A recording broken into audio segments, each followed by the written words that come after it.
মানুষের শরীরের সবচেয়ে ভয়ঙ্কর ব্যথাগুলোর একটি মায়ের প্রসব যন্ত্রণা। মা হওয়াটা শুধু একটা অনুভূতি না, এটা একজন নারীর শরীরকে ভেঙে নতুন করে গড়া। প্রেগনেন্সির প্রথম থেকে শুরু হয় কষ্ট, অসহ্য বমি, মাথা ঘোরা, দুর্বলতা, খাবারের প্রতি অরুচি, এমনকি ঠিকভাবে খেতেই পারেন না দিনের পর দিন।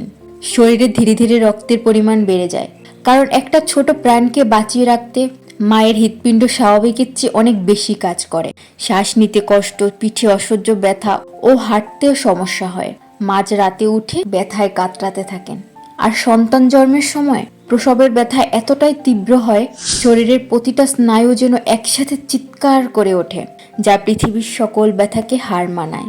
অনেক সময় রক্তচাপ কমে যায়, শরীর কাঁপতে থাকে, অতিরিক্ত রক্তক্ষরণ হয়। তবুও সন্তান জন্মের সময় মা নিজের কথা না ভেবে আগে জিজ্ঞেস করে, আমার সন্তান ঠিক আছে তো? ডেলিভারির পরও অনেক মা রাতের পর রাত না ঘুমিয়ে সন্তানের পাশে বসে থাকেন। নিজে অসুস্থ থাকলেও সন্তানের খাওয়া, পড়াশোনা, অসুস্থতা নিয়ে আগে ছোটেন। সন্তান যতই বড় হোক, মায়েরা নিজেদের স্যাক্রিফাইস করে শুধুমাত্র সন্তানের মুখে হাসি ফোটানোর জন্য। হয়তো এ কারণেই পৃথিবীর সবচেয়ে নিঃস্বার্থ ভালোবাসার নাম মা। এই মাদার্স ডেতে শুধু ভালোবাসি মা বললেই হবে না, একবার মায়ের ক্লান্ত মুখটার দিকে তাকাও, মাকে সম্মান ও শ্রদ্ধা করো। Happy mother's day. পৃথিবীর সকল মায়েদের জানাই সম্মান, শ্রদ্ধা ও অফুরান ভালোবাসা।